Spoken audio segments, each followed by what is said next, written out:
Elías Nasher llevaba semanas haciéndose la misma pregunta. ¿Dónde está papá? Habían pasado 3 meses desde que su padre falleció en un hospital de Brooklyn. El diagnóstico oficial fue insuficiencia respiratoria aguda, provocada por una bronquitis severa. Los médicos lo calificaron de natural, de inevitable, pero para Elías, aceptarlo era imposible. En la oscuridad de la noche neoyorquina, bajo la lluvia incesante que golpeaba los ventanales de los rascacielos, esa pregunta resonaba en su mente como un eco doloroso. Elías tenía 30 años. Su familia había cruzado el Atlántico desde España hacía casi medio siglo, construyendo una nueva vida en América. Siempre fueron una piña, un clan unido por lazos que parecían indestructibles. Por eso, la ausencia de su padre había abierto un abismo en su vida, un vacío que parecía imposible de llenar. Se encontraba a menudo perdido en sus pensamientos, solo en su apartamento, rodeado de fotografías que eran testigos silenciosos de tiempos más felices. Cada imagen, cada sonrisa congelada en el tiempo, era un recordatorio constante de lo que había perdido. La vida seguía, o al menos eso intentaba. Una noche, mientras se sumergía en la rutina de revisar su correo electrónico, algo rompió la monotonía. Una notificación nueva apareció en su pantalla. Era un mensaje extraño, sin asunto, solo una frase que le heló la sangre, y que era exactamente la misma que atormentaba sus días. ¿Dónde está papá? El remitente era lo que verdaderamente lo dejó sin aliento.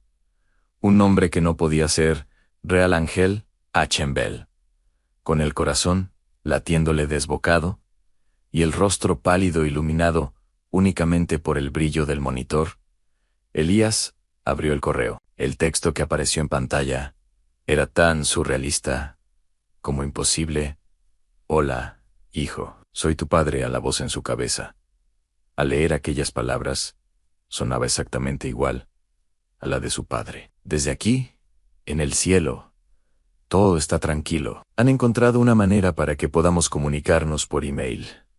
Han creado una página web para que contactemos con la Tierra. Escúchame, tengo algo muy importante que decirte. Un antepasado nuestro escondió un cofre lleno de joyas. Está en el pozo de la vieja casa familiar. Al principio, la incredulidad fue su primera reacción. Tenía que ser una broma de muy mal gusto. ¿Quién sería tan cruel para jugar con su dolor de esa manera? Releyó el mensaje una y otra vez, buscando alguna pista, algún error que delatara al bromista, pero no lo encontró. Al contrario, el correo contenía detalles íntimos, pequeñas cosas que solo su padre y él podían conocer. Mencionaba apodos de la infancia, recuerdos de viajes pasados, anécdotas que nunca había compartido con nadie. La duda comenzó a carcomerlo.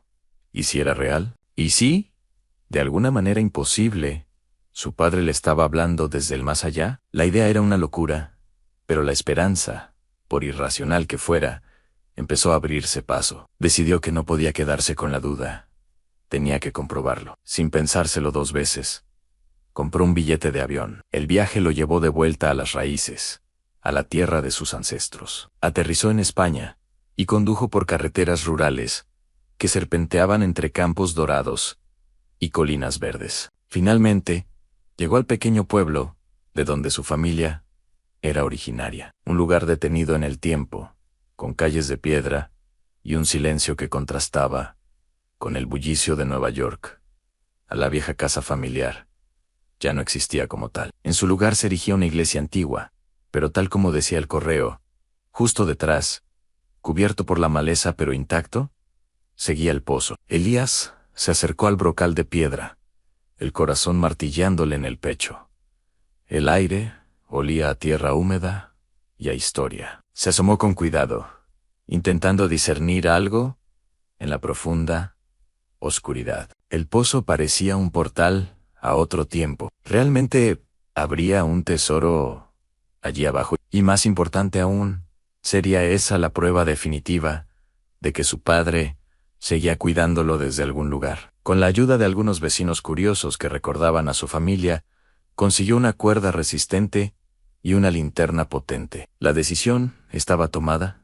Anne iba a bajar. Mientras descendía lentamente por el pozo, la humedad se le pegaba a la ropa, y el silencio era casi absoluto, solo roto por el roce de sus botas contra la pared de piedra. Cada metro que bajaba aumentaba la tensión. El haz de luz de su linterna cortaba la oscuridad, revelando musgo y raíces que se aferraban a las piedras. Y entonces, a unos 10 metros de profundidad, su pie chocó con algo sólido. No era el fondo, era una especie de saliente. Enfocó la linterna y lo vio. Allí, encajado en un hueco de la pared, había un cofre de madera oscura, reforzado con tiras de metal oxidado. Con un esfuerzo tremendo, consiguió liberar el cofre y asegurarlo a la cuerda para que los vecinos lo subieran. Una vez fuera, bajo la atenta mirada de los curiosos, Elías colocó el cofre en el suelo. El cerrojo estaba oxidado, pero con un poco de fuerza cedió con un crujido seco. Levantó la pesada tapa y el contenido dejó a todos sin aliento. Dentro, sobre un lecho de terciopelo hojado, brillaban joyas antiguas en collares de perlas, anillos con piedras preciosas, broches de oro y plata. Era real. El tesoro era real. Esa misma noche, de vuelta en la pequeña fonda del pueblo, Elías abrió su portátil. Tenía un nuevo correo de Ángel Achenbel. Hijo, sabía que lo encontrarías, pero este tesoro no es lo más importante. Elías leyó con una mezcla de emoción y desconcierto. Lo importante es que sepas que la muerte no fue mi culpa. Alguien me ayudó a irme antes de tiempo. Busca un hombre llamado Ricardo Vargas. Era mi socio en un viejo negocio. Él tiene las respuestas. Ten mucho cuidado, hijo. Hay gente que no quiere que la verdad salga a la luz. La revelación lo golpeó como una ola. Su padre no había muerto por causas naturales. Había sido asesinado. El tesoro ya no importaba. Ahora tenía una nueva misión: encontrar a Ricardo Vargas y descubrir la verdad sobre la muerte de su padre. Pero, ¿cómo encontrar a un hombre el que solo tenía un nombre? Empezó por lo más básico, en una búsqueda en Internet. El nombre Ricardo Vargas arrojó miles de resultados. Necesitaba más información. Recordó viejas cajas de documentos de su padre, guardadas en el trastero de Nueva York. Quizás allí encontraría alguna pista sobre ese misterioso socio. De regreso en Nueva York, Elías se sumergió en un mar de papeles viejos. Facturaos, contratus, cactaus. Después de horas de búsqueda, encontró una carpeta polvorienta, con la etiqueta Proyectos Viejos. Dentro, había documentos sobre una empresa que su padre había cofundado 20 años atrás. Vargas Ambel, Importaciones. Y ahí estaba el nombre en Ricardo Vargas, con una dirección en Miami, sin dudarlo. Elías reservó otro vuelo.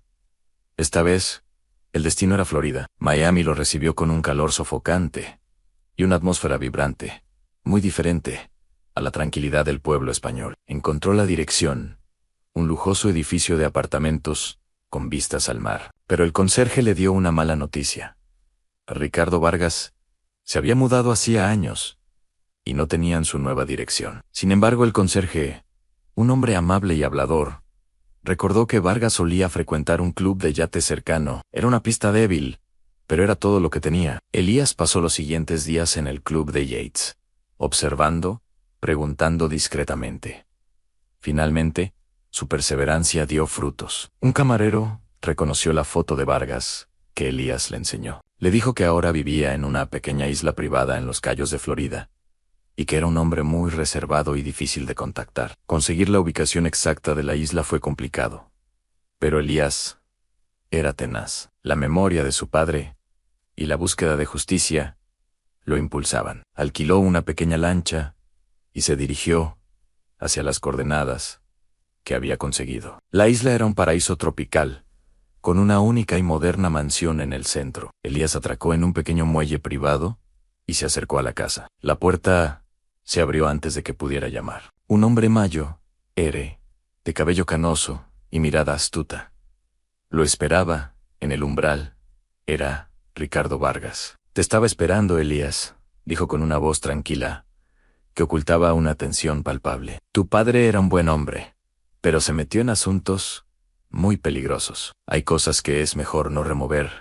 La conversación fue larga y tensa. Vargas, al principio reticente, finalmente confesó. Él y el padre de Elías habían sido socios, sí, pero en un negocio que iba más allá de las importaciones legales. Habían trabajado para un cartel, blanqueando dinero. El padre de Elías quiso salirse, amenazó con ir a la policía. El cartel no podía permitirlo. No fue Vargas quien lo mató, pero sabía quién dio la orden. Y le dio a Elías un nombre, el coleccionista, el enigmático jefe del cartel. Un hombre sin rostro que operaba desde las sombras. Vargas también le explicó cómo funcionaba la comunicación celestial. Era una farsa, una trampa tecnológica creada por él mismo, sabiendo que el coleccionista vigilaría a Elías. Vargas había creado esa elaborada mentira del correo desde el cielo para guiarlo hacia la verdad sin levantar sospechas. El tesoro era real, un fondo de emergencia que el padre de Elías había escondido por si las cosas se torcían. Vargas hackeó el sistema del hospital para que la muerte pareciera natural y creó la identidad de Ángel Achenbell para comunicarse con Elías de forma segura. Ahora Elías tenía un nuevo objetivo, mucho más peligroso, en encontrar al coleccionista y hacerle pagar. Vargas le proporcionó un último dato. El coleccionista tenía una obsesión por el arte raro. Su próxima gran adquisición sería en una subasta clandestina en Ginebra, Suiza. Era la única oportunidad de acercarse a él, al Elías. Ahora un hombre, con una misión, se preparó para el enfrentamiento final. El camino que había empezado con una pregunta dolorosa lo estaba llevando al corazón de una red criminal internacional. El mensaje de su padre, aunque fuera una mentira piadosa, lo había puesto en el camino de la verdad, y estaba decidido a seguirlo hasta el final. No te pierdas la continuación de esta historia para descubrir si Elías consigue hacer justicia. Gracias por acompañarnos y suscríbete para no perderte ningún detalle.